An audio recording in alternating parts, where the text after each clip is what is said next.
From art museums and acting to innovative dance and new versions of the classics, Louisville's rich art scene includes more than 400 arts and cultural organizations. On this episode of the 502 Report, we celebrate the variety of arts in Louisville.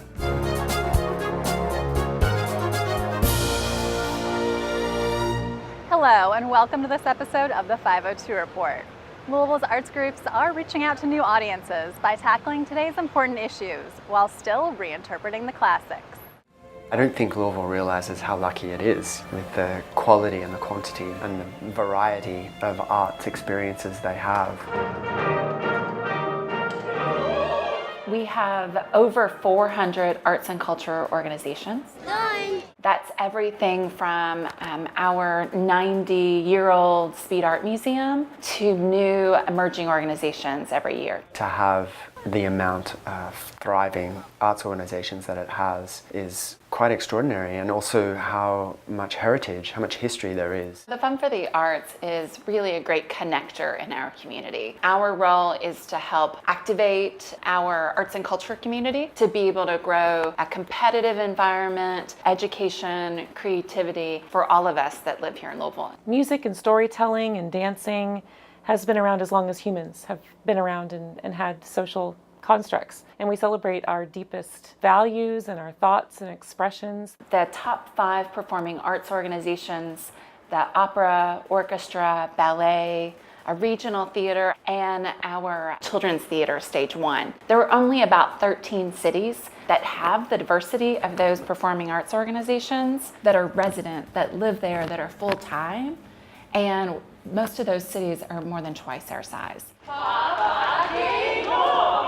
I love that opera can take us once removed, or sometimes many more times removed, out of the present. I think art in general does that. It takes me away from reality for just a moment. Where am I? Helps us explore a different way of thinking about something.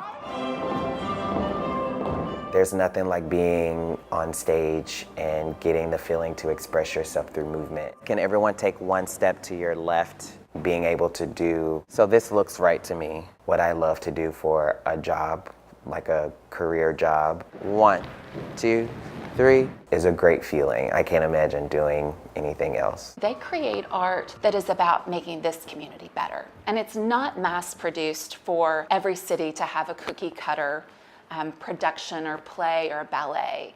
It's about what's happening in this community and part of this conversation right now. It takes a lot to make this happen. It takes a lot of creativity, it takes a lot of bravery and vulnerability on the part of the artist. How do we take something that has been around for years and years and years and still make it relevant to the 21st century? Diversity and inclusion of women and different ethnic groups and all ages and LGBTQIA people. The fact that we can use a historic art form and still use it to have these conversations that are important to us today is a very important piece of what I think opera can do. That's my hope, is that we continue to bring, things that are well rooted in tradition, but migrate them forward. It's a challenge, but it's also a very rewarding challenge. And I think if we keep showing the quality of the art that is possible here, that investment will continue. Just be curious, ask questions, give something a try. Just turn up once, come and see Mozart, watch it through till the end, ask the person sitting next to you what they think,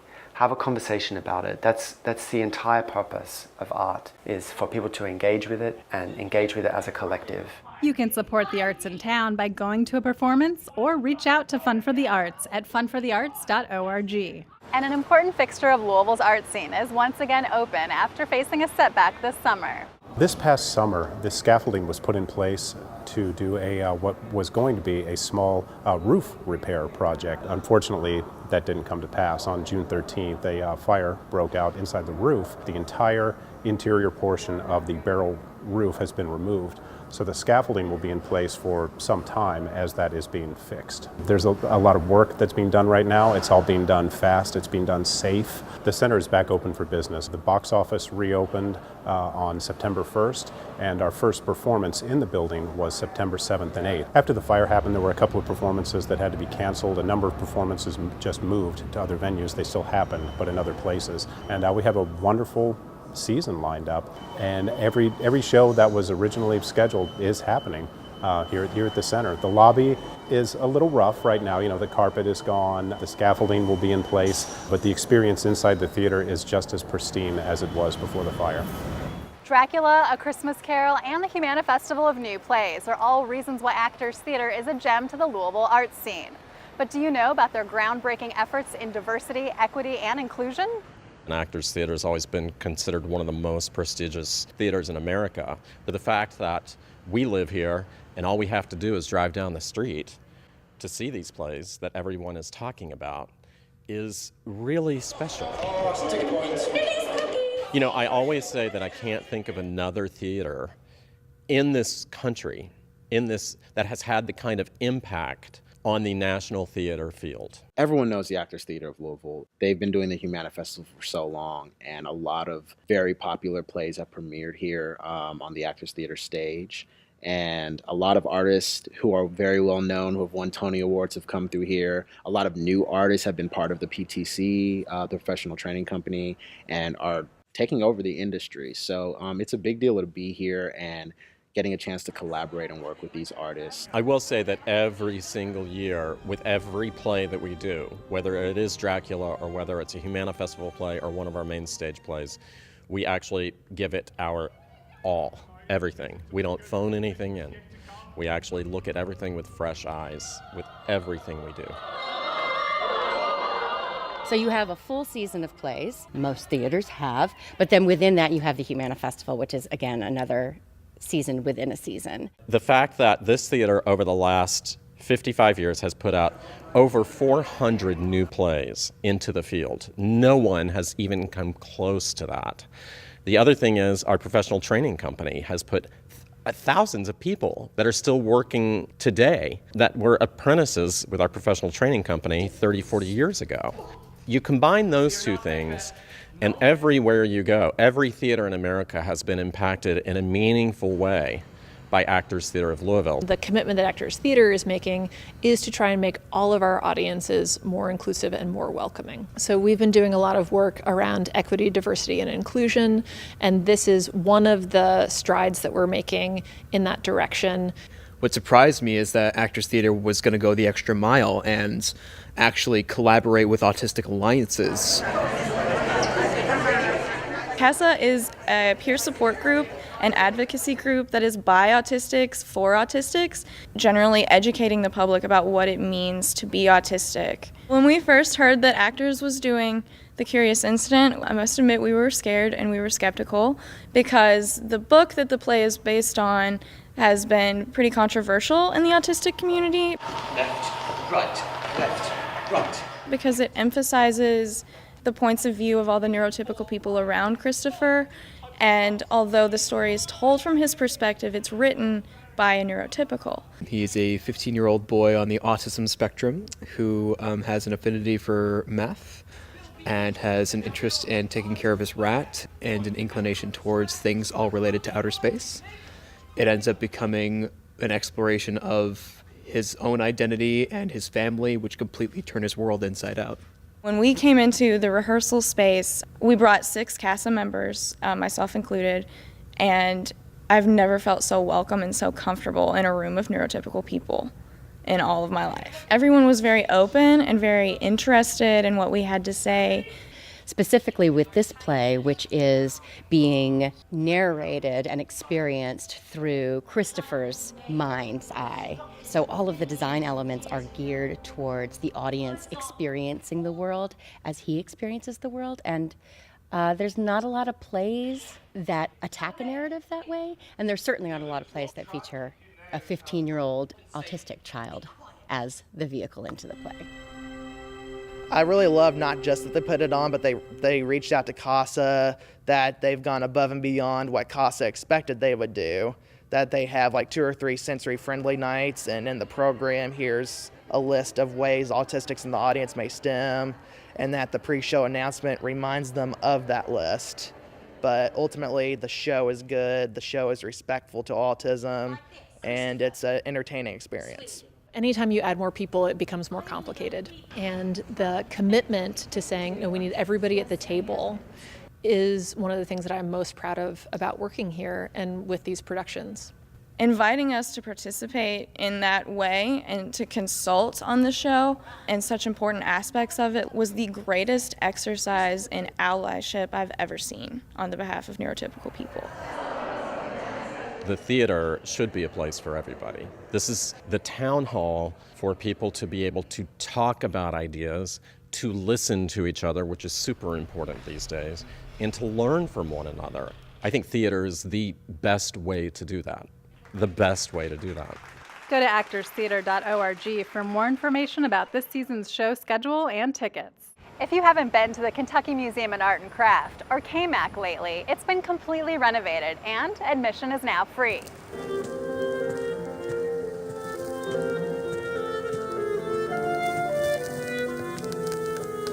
We refer to ourselves as a 21st century museum, so we're not just a space where art is hung, we're a space where things are happening. People are moving and people are being creative. They're not just coming to see creative pieces of art. Down here on Museum Row, it's a great place to be. There's a lot of energy down here. They are all disappeared. This is chaos. So we're at KMAC Museum. This is a contemporary art museum downtown Louisville. We have 2 floors of exhibition space. We have 27,000 square feet. We have programs, exhibitions, and a retail space. We're traditionally an arts and craft museum. We've now in the last few years transitioned to being a contemporary art museum. On the first floor is where we have our cafe. We have something called Studio 715, which is for the younger kids. This area right here is called the Hub. So this is where you would sign up for a membership. You can buy something from the gift shop or buy something from our cafe. This is our retail space gift shop. It's a great combination of local items and handmade items from around the world. It's great, especially if you're making functional art pieces, to have your art purchased and used and loved by someone in your community. We're lucky enough to be able to provide that service. I think art is just natural. I mean, kids immediately know what to do when they see a pen and a piece of paper. This is Studio 715. Younger kids can come in and explore art and art ideas. The space is always open when we're open to come in and make some art. We're a Kentucky museum. We're very loyal to the region. We love local artists. And so part of our mission is bringing international artists to Louisville and elevating local artists so that they're part of this international discussion. This is our second floor gallery. Right now, this exhibition is Poems for Every Occasion. It's by an artist called Jabadi Khalil Huffman. He's from Detroit. He was a poet. There were things that he couldn't express just through poetry, so he turned to visual art. And these pieces behind me are mostly inkjet prints. Through removing pieces, he's created these sort of collage experiences, but he also has these video collages, so it's a pretty dynamic space. That's one of my favorite things about this exhibition, actually, is Khalil, the artist, and I have very different experiences, but he said in essays that he's very interested in sameness between people, and I feel that when I go through here that, you know, I recognize some things. There's something accessible about this kind of art that, you know, people sort of are attracted to, just the unusual sort of disruptive nature of his work.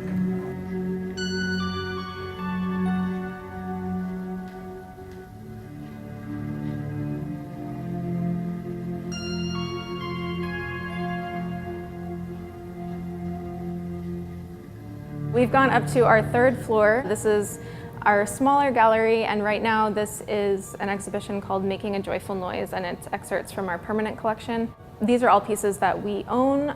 Some of these are pieces that we've commissioned and were curated by our curator, Joey Yates. So there are some local pieces, some kind of traditional folk art, Kentucky pieces, and Appalachian pieces, and then there are some national artists that, you know, have used more traditional media. For our whole history, we've been really interested in education. That's been a big part of our mission since our inception. We are in the third floor education studio. It's a pretty big space. We use it for teaching workshops, teaching classes, art and art making. We can do a lot of different things in this space, and we wanted to make sure that we had a space that was dedicated just to teaching art. Most of our adult workshops are for beginners, so we teach the very basics of whatever craft or art process that we're teaching. We usually keep it pretty small so that we can give a lot of one-on-one attention to people.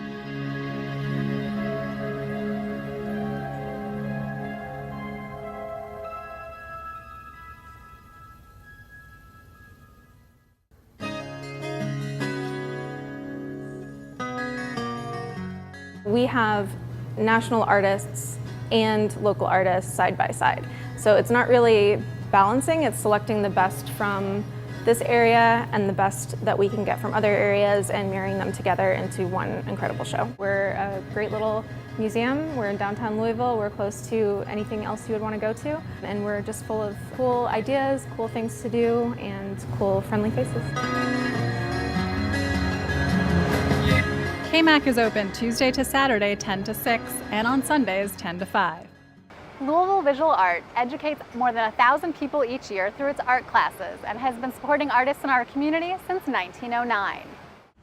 Louisville Visual Art has been in existence since 1909 in many different iterations before we got to Louisville Visual Art here in Portland, our home in Portland. Our common thread on the cornerstone of our organization is our children's fine art classes, which have been in place since 1925. So since 1925, we've been changing lives through art. One of our most notable alums of our children's fine art classes is sculptor Ed Hamilton. We attribute the quote to Ed that says, "When other doors were closed, LVAs were open." So we're very proud of our history with him and our history with the number of students that have gone through our children's fine art classes. Right now, you're in this incredible gallery space created by curator and former director of LVA, John Begley, who put this show together. The exhibit is called Carry On, a survey of Louisville artists. Over 40 artists that made their living as artists in Louisville for the last 30 years. So as you can see by the significant work that it's amazing, it's creative, and these artists have stood the test of time for over 30 years in the community that we call home. Art is art, and it enhances and enriches the lives of everyone that comes in contact with it. And our visual art is encompassing our community through our mural art program, changing and transforming the landscape of Louisville, and programs in our schools and throughout the community and community centers. So many schools are not able to offer art, and we are filling a void. We're in 44 locations this fall with our children's fine art classes. Our high school programming is called the Academy of LVA. That helps high school students prepare their portfolios and get ready for college. We realize that everybody's not going to become a visual artist or a painter or a sculptor, but what they're learning through these classes is truly helping them with their creative process and cognitive ability and critical thinking skills. So we're providing a very valued service for the community. More than 30 artists were involved in LVA's event, the Plein Air Painter, which took place at the future site of the Waterfront Botanical Gardens. Nothing was really coming at me, and I finally came back here. And this is really the spot I wanted anyway. Hello. I will call this my time. But look all around you, it's art. I'm just not really getting into it. Sometimes I can be a little shy with my brush. I'm self-taught. I've been painting on and off since I was a child. Throw some extra paint in there. I just really enjoy it. It's very relaxing to me, and I'm actually painting another artist over there. Kind of gave it a little add-on to it in my little painting. Some of these folks look like they've been doing this for a long time. A little intimidating, but fun. My first one. First one? Out here. People are very encouraging. They love to stop and see what you're doing. I enjoyed the lady being over there. That was pretty awesome. I'm gonna go down here and check her out. Yeah, see what she does. I know, I've seen a bunch of them. It's almost like you're entertaining the public when you're out there doing plein airing. It's like a dance. I start on shore and then it just starts flowing and then it turns out and it's a good feeling. They're going to judge the paintings and put them up for sale. So I'll just be happy if it sells. I might do a few more brush strokes and trying to thicken it up. And there, wow, there it is. Fairly pleased with it. Maybe I'm gonna add a little bit extra love to it here. How's that for not taking a class? I love painting. I'm really liking being outside, and hopefully this is something that I get to do more. Norma's painting, along with a few others, are still available for sale through LVA. For more information, contact Keith at LouisvilleVisualArt.org. The Louisville Leppard Percussionist is a performing ensemble of students in grades 2 through 9 who build self-confidence and creativity through music. I play the drums, marimba, congos, egg shakers. Now, I've heard about a xylophone, but those all look fun. My favorite song is Funky Town. We're a group that teach kids how to play music. We kind of look at it like a life lesson. Ready? 1, 2, intro, ready, go. It can be complicated when you first start, but once you have started practicing, it gets easier and easier. Music's a form of art, and it's also different than other activities that kids have, like compared to sport. When you're at a music event, everybody's grooving together. You can work on it later. Well, Diane's kind of the kid whisperer. She is super good at just reaching kids. Before go up and say, hey, you did a good job, okay? My son was a little bit shy. He's not into sports.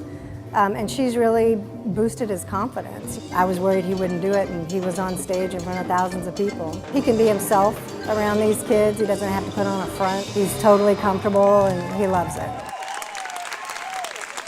Music kind of reaches a different part of your brain than other activities because you have to be creative and you've got to figure things out as you're playing. Like if they're playing solos. So they're doing improv right on the fly like that. Teaches them, you got to be prepared. You got to know what you're doing. You can make stuff up as you go. It helps with your creativity. It just kind of stretches out your brain a little bit differently. Plus it's a whole lot of fun.